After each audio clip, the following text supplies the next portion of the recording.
اگر آپ کو میری یہ ویڈیو پسند آئے تو like comment and share subscribe کرنا مت بھولیے۔ السلام علیکم معزز ناظرین، جیسا کہ آپ لوگ جانتے ہیں ہم پڑھ رہے ہیں سیرت نبوی صلی اللہ علیہ وآلہ وسلم، لیکن شروع کرنے سے پہلے میری آپ سب سے گزارش ہے کہ ایک دفعہ نبی کریم صلی اللہ علیہ وآلہ وسلم پر درود شریف پڑھ دیں اور اس کے بعد جہاں بھی نبی کریم صلی اللہ علیہ وآلہ وسلم کا نام مبارک آئے وہاں پر درود شریف ضرور پڑھیں، اور اگر آپ درود شریف نہیں پڑھ سکتے تو کم از کم صلی اللہ علیہ وآلہ وسلم ضرور کہیں۔ تو چلیں شروع کرتے ہیں۔ اس کا باب نمبر 83 ہے جس کا نام ہے آسمانی گواہی۔ حضور صلی اللہ علیہ وسلم پر جب وحی نازل ہوئی تھی تو چہرہ مبارک پر تکلیف کے آثار ظاہر ہوتے تھے۔ یہ بات محسوس کرتے ہی حضرت ابوبکر صدیق رضی اللہ تعالیٰ عنہ نے آپ صلی اللہ علیہ وسلم کو کپڑا اوڑھا دیا اور آپ صلی اللہ علیہ وسلم کے سر کے نیچے ایک تکیہ رکھ دیا۔ سیدہ عائشہ رضی اللہ تعالیٰ عنہ فرماتی ہیں، میں نے جب آپ صلی اللہ علیہ وسلم پر وحی کے ساتھ دیکھے تو میں نے کوئی گھبراہٹ محسوس نہیں کی کیونکہ میں بے گناہ تھی، البتہ میرے والدین پر بے تحاشا خوف طاری ہو گیا۔ آخر آپ صلی اللہ علیہ وسلم سے وحی کے اثار ختم ہوئے۔ اس وقت آپ صلی اللہ علیہ وسلم ہنس رہے تھے اور آپ صلی اللہ علیہ وسلم کی پیشانی پر پسینے کے قطرے چمک رہے تھے، 2 قطرے موتیوں کی طرح نظر آ رہے تھے۔ اس وقت آپ صلی اللہ علیہ وسلم نے جو پہلا جملہ فرمایا وہ یہ تھا، عائشہ اللہ تعالیٰ نے تمہیں بری کر دیا ہے۔ اللہ تعالیٰ نے اس موقع پر سورہ نور کی آیت نازل فرمائی تھی۔ ترجمہ، جن لوگوں نے یہ طوفان برپا کیا ہے یعنی تہمت لگائی ہے، اے مسلمانوں وہ تم میں سے ایک چھوٹا سا گروہ ہے، تم اس طوفان کو برا نہ سمجھو بلکہ یہ انجام کے اعتبار سے تمہارے حق میں بہتر ہی بہتر ہے۔ ان میں سے ہر شخص نے جتنا کچھ کہا تھا اسے اس کے مطابق گناہ ہوا، اور ان میں سے جس نے اس طوفان میں سب سے زیادہ حصہ لیا عبداللہ بن ابی، اس سے زیادہ سخت سزا ملے گی۔ جب تم لوگوں نے یہ بات سنی تھی تو مسلمان مردوں اور مسلمان عورتوں نے اپنے آپس والوں کے ساتھ نیک گمان کیوں نہ کیا اور زبان سے یہ کیوں نہ کہا کہ یہ صریح جھوٹ ہے؟ یہ الزام لگانے والے اپنے قول پر 4 گواہ کیوں نہ لائے؟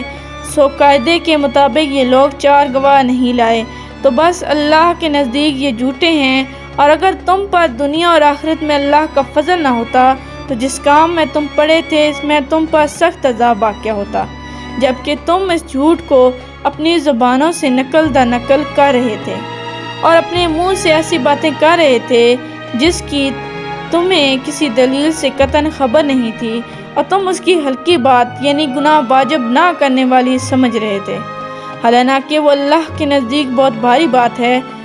اور تم نے جب پہلی بار اس بات کو سنا تو یوں کیوں نہ کہا کہ ہمیں زیب نہیں کہ ایسی بات منہ سے نکالیں، معاذ اللہ یہ تو بہت بڑا بہتان ہے۔ اللہ تمہیں نصیحت کرتا ہے کہ پھر ایسی حرکت مت کرنا اگر تم ایمان والے ہو۔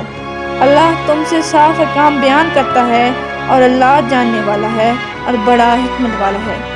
جو لوگ ان آیات کے نزول کے بعد بھی چاہتے ہیں کہ بے حیائی کی بات کا مسلمانوں میں چرچا ہو، ان کے لیے دنیا اور آخرت میں سزا دردناک مقرر ہے، اور اس بات پر سزا کا تعجب مت کرو کیونکہ اللہ تعالیٰ جانتا ہے کہ تم نہیں جانتے۔ اور اے توبہ کرنے والوں، اگر یہ بات نہ ہوتی کہ تم پر اللہ کا فضل و کرم ہے جس نے تمہیں توبہ کی توفیق دی، اور یہ کہ اللہ تعالیٰ بڑا شفیق اور بڑا رحیم ہے، تو تم بھی وعید سے نہ بچتے۔ سورہ نور آیت 11-20۔ سیدہ عائشہ رضی اللہ تعالیٰ عنہ فرماتی ہیں کہ ان آیات کے نزول سے پہلے ہی میں نے خواب دیکھا تھا کہ خواب میں ایک نوجوان نے مجھ سے پوچھا، کیا بات ہے آپ کیوں غمگین رہتی ہیں؟ میں نے اسے بتایا کہ لوگ جو کچھ کر رہے ہیں میں اس کی وجہ سے غمگین ہوں۔ تب اس نوجوان نے کہا کہ آپ ان الفاظ سے دعا کیا کریں۔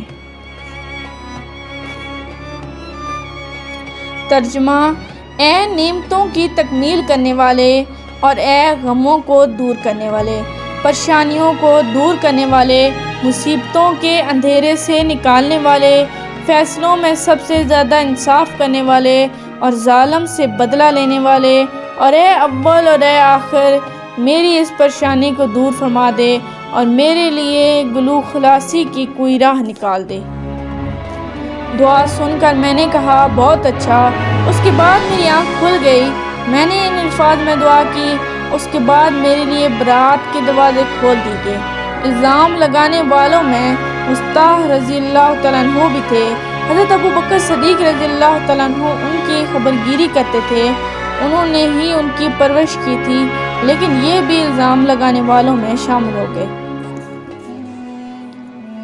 کیونکہ وہ بھی اس معاملے میں شامل تھے۔ اس لیے حضرت ابوبکر صدیق رضی اللہ تعالیٰ عنہ نے انہیں گھر سے نکال دیا اور ان سے کہا، اللہ کی قسم آئندہ میں کبھی بھی تم پر اپنا مال خرچ نہیں کروں گا، نہ تمہارے ساتھ کبھی محبت اور شفقت کا برتاؤ کروں گا۔ اس پر اللہ تعالیٰ نے سورۃ النور کی یہ آیت نازل فرمائی۔ ترجمہ: اور جو لوگ تم میں دینی بزرگی اور دنیاوی وسعت والے ہیں، وہ قرابت داروں کو اور مسکینوں کو اور اللہ تعالیٰ کی راہ میں ہجرت کرنے والوں کو نہ دینے کی قسم نہ کھا بیٹھیں، بلکہ چاہیے کہ معاف کر دیں اور درگزر کر دیں۔ کیا تم یہ بات نہیں چاہتے کہ اللہ تعالیٰ تمہارے قصور معاف کر دے؟ بے شک اللہ تعالیٰ غفور الرحیم ہے۔ اس آیت کے نزول پر حضور نبی کریم صلی اللہ علیہ وسلم نے حضرت ابوبکر صدیق رضی اللہ تعالیٰ عنہ سے فرمایا، کیا تم اس بات کو پسند نہیں کرتے کہ اللہ تمہاری مغفرت کر دے؟ حضرت ابوبکر صدیق رضی اللہ تعالیٰ عنہ نے عرض کیا، اللہ کی قسم میں یقیناً چاہتا ہوں کہ میری مغفرت ہو جائے۔ پھر وہ مصطح رضی اللہ تعالیٰ عنہ کے پاس گئے، ان کا جو وظیفہ بند کر دیا گیا تھا اس کو پھر سے جاری کر دیا، نہ صرف جاری کر دیا بلکہ 2 گنا کر دیا، اور کہا کہ آئندہ میں کبھی مصطح کا خرچ بند نہیں کروں گا۔ انہوں نے اپنی قسم کا کفارہ بھی ادا کیا۔ اسی غزوہ میں سیدہ عائشہ رضی اللہ تعالیٰ عنہا کا ہار 2 مرتبہ گم ہوا تھا۔ پہلی بار جب ہار گم ہوا تو اس کی تلاش کے سلسلے میں سب لوگ رکے رہے۔ اسی دوران صبح کی نماز کا وقت ہو گیا۔ اس وقت مسلمان کسی چشمے کے قریب نہیں تھے، اس لیے پانی کی تنگی تھی۔ جب لوگوں کو تکلیف ہوئی تو حضرت ابوبکر صدیق رضی اللہ تعالیٰ عنہ حضرت عائشہ صدیقہ رضی اللہ تعالیٰ عنہ کو ڈانٹا۔ اس وقت اللہ کے رسول صلی اللہ علیہ وسلم حضرت سیدہ عائشہ رضی اللہ تعالیٰ عنہ کی گود میں سر رکھ کر سو رہے تھے۔ حضرت ابوبکر صدیق رضی اللہ تعالیٰ عنہ نے سیدہ عائشہ رضی اللہ تعالیٰ عنہ سے کہا، تم نے رسول اللہ صلی اللہ علیہ وسلم اور سب لوگوں کی منزل کھوٹی کر دی، نہ یہاں لوگوں کے پاس پانی ہے نہ قریب میں کوئی چشمہ ہے۔ یہ کہنے کے ساتھ ہی حضرت ابوبکر صدیق رضی اللہ تعالیٰ عنہ نے بیٹی کی کمر پر ٹوکے بھی مارے اور ساتھ ہی وہ کہتے جاتے، لڑکی تو سفر میں تکلیف کا سبب بن جاتی ہے، لوگوں کے پاس ذرا سا بھی پانی نہیں ہے۔ حضرت عائشہ رضی اللہ تعالیٰ عنہ فرماتی ہیں کہ اس موقع پر میں اپنے جسم کو حرکت سے روکے رہی، کیونکہ حضور اکرم صلی اللہ علیہ وسلم میری ران پر سر رکھے سو رہے تھے۔ جب آپ صلی اللہ علیہ وسلم سوئے ہوتے تھے تو کوئی شخص آپ صلی اللہ علیہ وسلم کو بیدار نہیں کرتا تھا۔ آپ صلی اللہ علیہ وسلم خود ہی بیدار ہوتے تھے، کیونکہ کوئی نہیں جانتا تھا کہ اس نیند میں آپ صلی اللہ علیہ وسلم کے ساتھ کیا ہو رہا ہے۔ آخر آپ صلی اللہ علیہ وسلم نماز کے وقت بیدار ہو گئے۔ آپ صلی اللہ علیہ وسلم نے وضو کے لیے پانی طلب فرمایا تو بتایا گیا کہ پانی نہیں ہے۔ اس وقت اللہ تعالیٰ نے تمیم کی آیت نازل فرمائی۔ اس پر سیدنا ابوبکر صدیق رضی اللہ تعالیٰ عنہ نے فرمایا، بیٹی جیسا کہ تم خود بھی جانتی ہو، تم واقعی ہی مبارک ہو۔ آپ صلی اللہ علیہ وسلم نے بھی ارشاد فرمایا، عائشہ تمہارا ہار کس قدر مبارک ہے۔ حضرت اسید بن حضیر رضی اللہ تعالیٰ عنہ نے کہا، اے آل ابی بکر، یہ تمہاری پہلی برکت نہیں، اللہ تعالیٰ آپ کو جزائے خیر عطا فرمائے۔ آپ کے ساتھ اگر کوئی ناخوشگوار واقعہ پیش آتا ہے تو اس میں بھی اللہ تعالیٰ مسلمانوں کے لیے خیر پیدا فرما دیتے ہیں۔ حضرت عائشہ رضی اللہ تعالیٰ عنہ فرماتی ہیں، ہار کی تلاش کے سلسلے میں ہم نے اس اونٹ کو اٹھایا جس پر میں سوار تھی تو ہمیں اس کے نیچے سے ہار مل گیا۔ مطلب یہ کہ اس واقعے کی وجہ سے مسلمانوں کو تمیم کی سہولت عطا ہوئی، اس سے پہلے مسلمانوں کو تمیم کے بارے میں معلوم نہیں تھا۔ اس واقعے کے بعد جب آگے سفر ہوا تو منافقین کی سازش کا وہ واقعہ پیش آیا جو آپ صلی اللہ علیہ وسلم نے پیچھے پڑا۔ اسی سال چاند کو گرہن لگا۔ آپ صلی اللہ علیہ وسلم نے نماز خسوف پڑھائی، یعنی چاند گرہن کی نماز پڑھائی، جبکہ یہودی اس وقت زور زور سے ڈھول بجا رہے تھے اور کہہ رہے تھے چاند پر جادو کر دیا گیا ہے۔ اب تک